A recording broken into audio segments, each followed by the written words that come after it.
Aí, muito bem, bem-vindos todos. Não anunciamos aqui esta live, mas mesmo assim vamos bater um papo aqui, comentar algumas coisas, algumas perguntas que têm surgido no nosso box de perguntas. E se vocês quiserem aí fazer alguma pergunta, também sintam-se à vontade. Não consigo garantir que vou responder, porque talvez eu emende aqui no assunto e não consiga responder, mas fiquem à vontade. Eu vou lê-las e em uma outra ocasião daí eu respondo. Mas eu estou sempre aí disponível também, se o pessoal quiser perguntar no direct, ou aqui no box de perguntas, ou lá mesmo no meu perfil, @magisterclístenes. Quem ainda não me segue ali, por favor, o faça. Vamos falar aqui um pouquinho sobre níveis de leitura, que é uma pergunta que vem aparecendo bastante aqui na própria página do Instituto, certo? Dependendo do autor, não é? Autores que trataram sobre método de leitura, como Hugo de São Vítor, como mais modernamente Mortimer Adler, são técnicas diferentes, certo? Não existe uma doutrina revelada sobre como ler os livros, né? Então, cada autor trata sobre aspectos diferentes. Mortimer Adler tem a leitura, aquela que vai da elementar até a sintópica, certo? Hugo de São Vítor tem outros, mas agora durante toda a Idade Média, principalmente na Baixa Idade Média, se estipulou, certo? E nós temos isso já em Dante, fica bem claro, né? Em Dante Alighieri, que existem 4 níveis de leitura, ou 4 possibilidades de se entender um texto, certo? É o nível literal, o nível analógico, o nível moral e o nível contemplativo ou anagógico, certo? Então, literal, analógico ou figurado, o nível moral e o nível contemplativo. Grosso modo, vamos falar de todos agora. Literal, eu tenho que entender o texto e ler o texto e entender o que está escrito ali. Simplesmente isso. Eu leio o texto e entendo o que está escrito no texto. Então, quando eu digo, era uma vez uma rainha que estava a costurar junto à janela.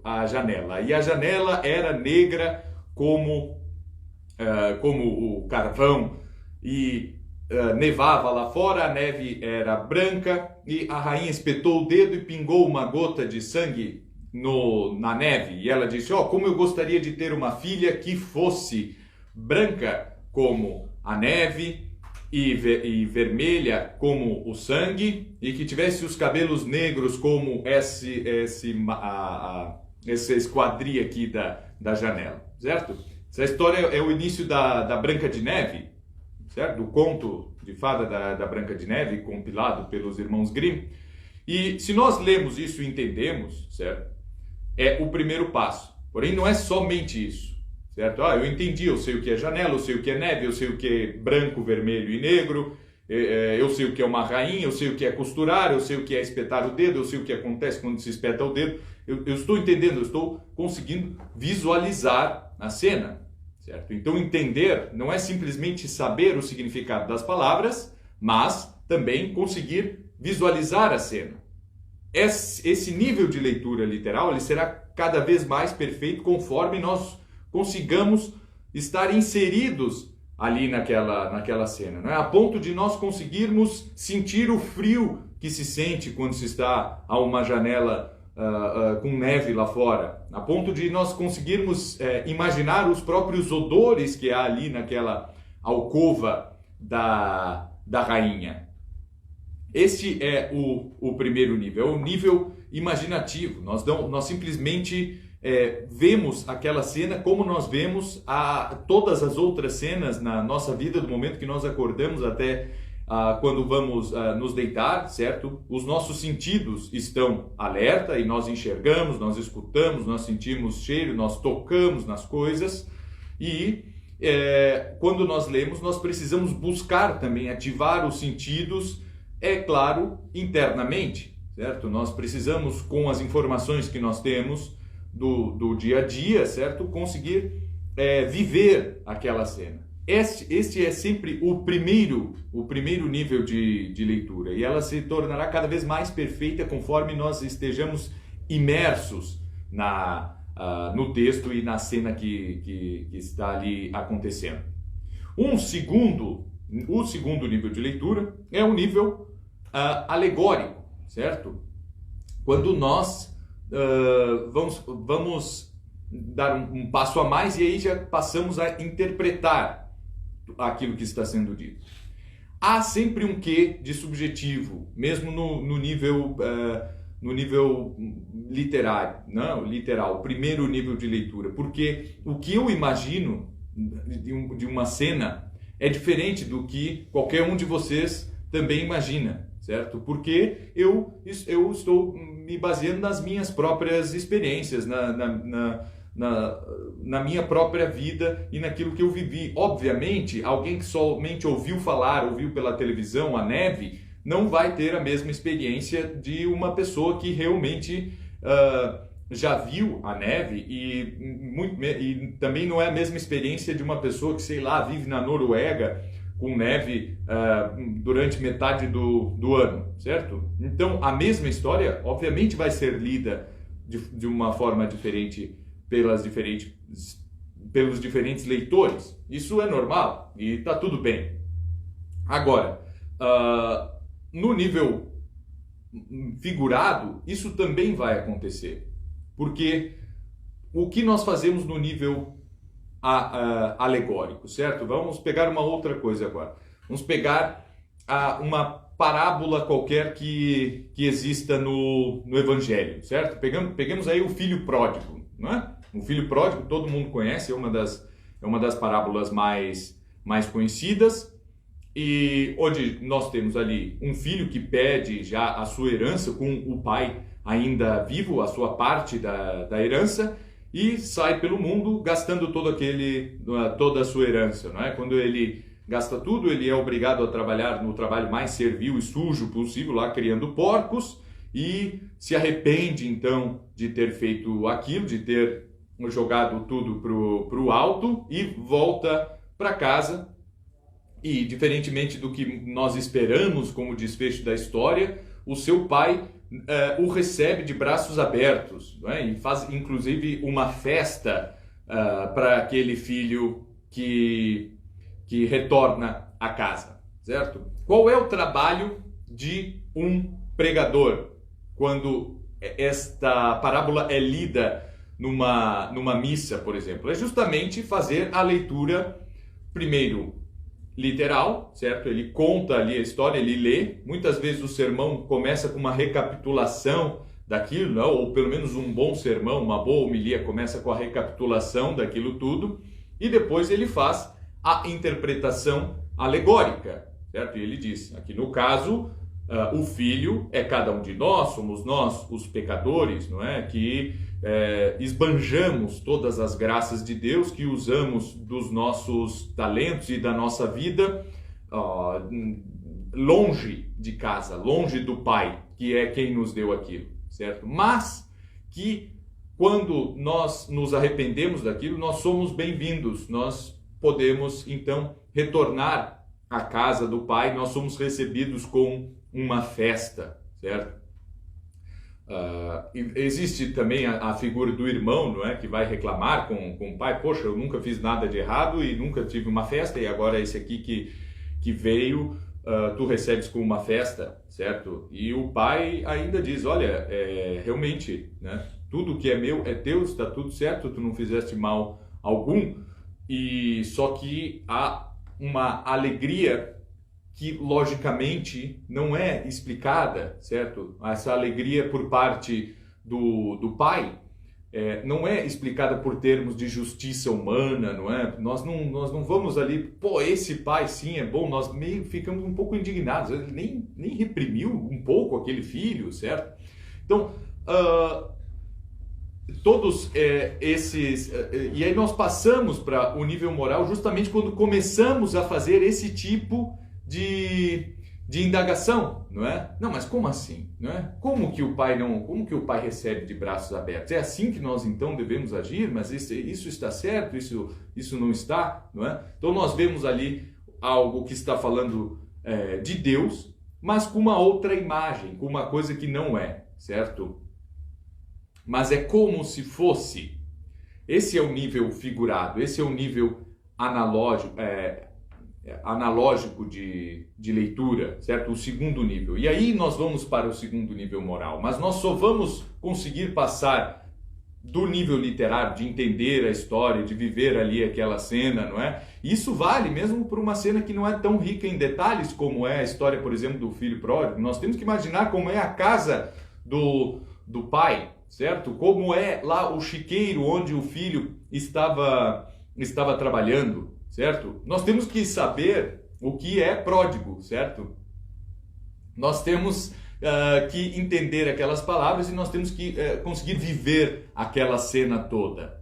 E aí sim, nós vamos... Bom, isso aqui na verdade está falando, assim como todas as palavras, está falando do reino dos céus, não é? O Pai é Deus, Deus Pai, e o Filho somos todos nós, todos os pecadores, não é? Arrependidos, e que estamos, por conta do pecado, no mais servil na mais servil e baixa das situações dos homens, tanto que quando o filho volta, ele diz, pode me tratar como qualquer um dos teus empregados, certo?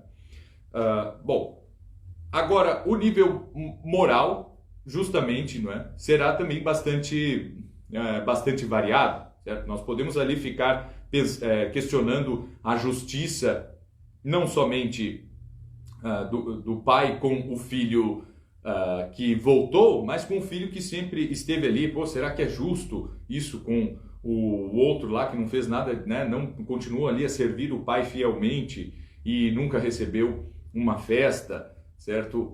O pai não deveria pelo menos reprimir um pouco aquele filho? Não seria pelo menos justo que o filho ficasse como mais um de seus empregados e não recebesse uma túnica nova e um anel novo, certo?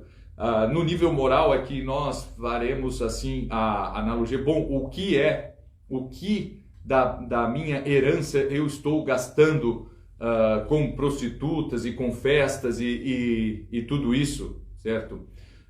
E aí vem um próprio exame de consciência da nossa própria vida, e quando nós conseguimos aplicar todo esse exame do nível moral para as mais diversas situações da nossa vida, nós estamos aos poucos entrando no quarto nível de leitura, que é o nível contemplativo, certo? É o nível onde nós conseguimos, a partir daquele texto, ver todos os aspectos da nossa vida e da existência inteira e da realidade inteira ao nosso redor que se encaixam ali. E ele começa a servir como uma régua para que eu entenda toda a realidade ao meu entorno. E, obviamente, nós não fazemos isso com uma só história, né? Mesmo Nosso Senhor contou diversas parábolas, né? Não ficou só ali naquela parábola, porque a vida precisa de muita história, certo? Nós precisamos realmente de muita literatura, nós precisamos de muita leitura, e nós, para lermos bem, segundo a tradição medieval de leitura, nós precisamos ler nesses 4 níveis. O nível literal, onde eu entendo a história, onde eu trabalho bem a minha imaginação. No nível alegórico, analógico, né, figurado, que é o segundo nível, nós vemos assim o que esta história está falando sobre outra coisa, não é? Ali diz um pai, mas não é o pai, é na verdade Deus. E vejam que não é uma explicação só, certo? Porque muitas vezes aquela história também serve para um pai qualquer, para qualquer um de nós que for pai e se vê na oportunidade de educar o próprio filho, certo? Então não existe somente uma possibilidade de interpretação de uma figura de linguagem, certo? De uma figura poética, de uma imagem poética. Existem diversas, não é?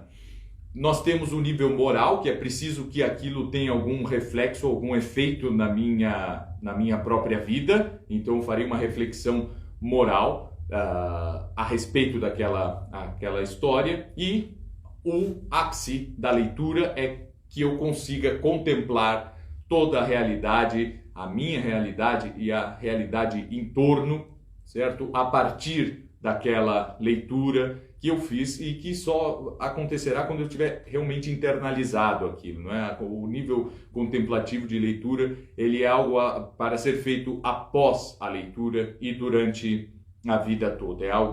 É aquilo que volta na nossa memória conforme nós vamos mastigando aquele texto. Então, mais ou menos isso, certo? Falando desses níveis tradicionais, existe o nível do Hugo de São Vítor, não é? Que fala sobre a leitura, a meditação e a contemplação, se encaixam aí, certo? A leitura é esse primeiro nível, a meditação acontece nos dois níveis intermediários, ou seja, na leitura analógica e na leitura moral, e a contemplação, obviamente, é o nível anagógico ou contemplativo, certo? No Mortimer Adler também vai mais ou menos por aí. Ele fala em leitura elementar e vai subindo até ter a leitura sintópica, que ele dirá que é a leitura onde eu dialogo uma história com a outra, certo? Como se toda a minha leitura e todo o meu estudo se complementasse uma matéria, um assunto com o outro, certo? Nada mais é também do que, de certa forma, o nível contemplativo de leitura. Estes, então, são, quando falamos em níveis de leitura, é disso que nós estamos falando. O Padre Sertilhange, por exemplo, não é? Fala daí já de categorizar os livros, não é? Que merecem ser aprofundados ou não, quando ele fala em leitura de formação, em leitura de informação, leitura de entretenimento e leitura espiritual, certo? Para todas essas leituras, nós precisamos também aplicar esses 4 níveis. Não é porque a leitura de informação, o que nós estamos lendo tem uma importância diminuta, que não mereça que nós nos debrucemos ali e apliquemos esses 4 níveis de interpretação. E, por último, não é algo que eu tenho que fazer assim, eu tenho que metodicamente fazer uma ficha de leitura, escrever lá literal, e aí eu conto a história, depois na analogia, isso quer dizer isso quer dizer aquilo e tal. Não é assim, é algo que nós vamos fazendo simultaneamente, certo? De acordo com com diversos fatores, inclusive fatores do nosso próprio ânimo e da nossa própria circunstância, certo? Não vamos esquecer dessa máxima de Ortega y Gasset: eu sou eu e minha circunstância, aplicada muito bem aqui aos nossos níveis de leitura. Falo disso, né? E lembrando que este é o tema, um dos temas principais do nosso segundo volume na coleção de Artes Liberais, que está sendo finalizado aí com o nosso maior esforço diante de todas as dificuldades materiais que estamos passando ultimamente no Brasil e no mundo, certo? Mas é o tema principal pelo menos da primeira metade do nosso segundo volume, onde nós iniciamos o estudo da gramática da nossa coleção de artes liberais. Muito obrigado a todos que estiveram aqui comigo. Espero que amanhã nós possamos novamente nos encontrar aqui. Até mais.